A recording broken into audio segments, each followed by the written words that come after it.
ሁለተኛ ጢሞቴዎስ ምዕራፍ 2 እንግዲህ ልጄ ሆይ አንተ በክርስቶስ ኢየሱስ ባለው ጸጋ በርታ።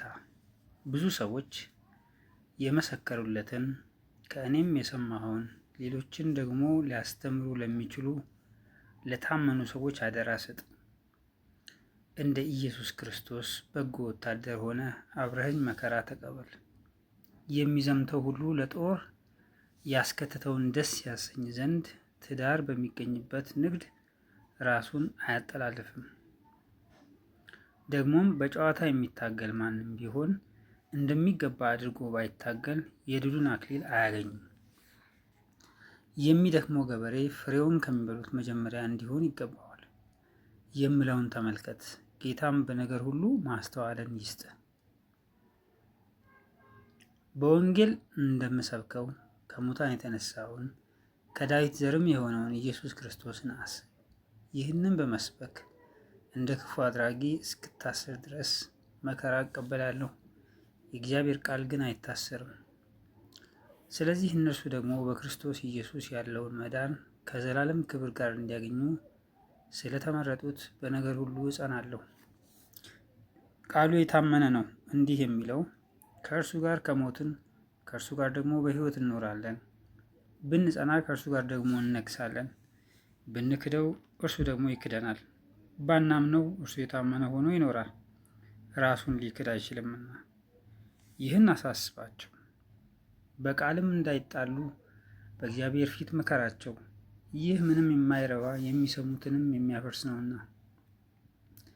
የእውነትን ቃል በቅንነት የሚናገር የማያሳፍርም ሰራተኛ ሆነ የተፈተነውን ራስህን ለእግዚአብሔር ልታቀርብ ትጋ። ነገር ግን ለዓለም ከሚመች ከከንቱ መለፍለፍ ራቅ። ኃጢአተኝነታቸውንም ከፊት ይልቅ ይጨምራሉና ቃላቸውም እንደ ጭንቁር ይባላል። ከእነርሱም ሄሜኔዎስና ፊሊጦስ ናቸው። እነዚህም ትንሣኤ ከአሁን በፊት ሆኗል እያሉ ስለ እውነት ስተው የአንዳንዶችን እምነት ይገለብጣሉ። ሆኖም ጌታ ለእርሱ የሆኑትን ያውቃል። ደግሞም የጌታን ስም የሚጠራ ሁሉ ከአመፅ ይራቅ የሚለው ማኅተም ያለበት የተደላደለ የእግዚአብሔር መሠረት ቆሟል። በትልቅም ቤት የእንጨትና የሸክላ ዕቃ ደግሞ አለ እንጂ የወርቅና የብር ዕቃ ብቻ አይደለም። እኩሌቶቹም ለክብር እኩሌቶቹም ለውርደት ይሆናሉ። እንግዲህ ማንም ራሱን ከእነዚህ ቢያነጻ ለክብር የሚሆን የተቀደሰም ለጌታውም የሚጠቅም ለበጎም ሥራ ሁሉ የተዘጋጀ ዕቃ ይሆናል። ከክፉ የጎልማሳነት ምኞት ግን ሽሽ።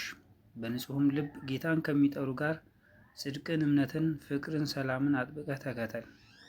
ነገር ግን ጠብን እንዲያመጣ አውቀህ ከሰነፎችና ካልተማሩ ምርመራ ራቅ።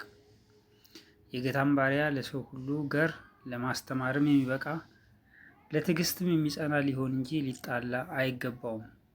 ደግሞም ምናልባት እግዚአብሔር እውነቱን ያውቁ ዘንድ ንስሐን ይሰጣቸዋልና ፈቃዱን ለማድረግ በዲያብሎስ ሕያዋን ሆነው ከተያዙበት ወጥመድ ወጥተው ወደ አእምሮ ይመለሳሉ ብሎ የሚቃወሙትን በየዋህነት ይቅጣ።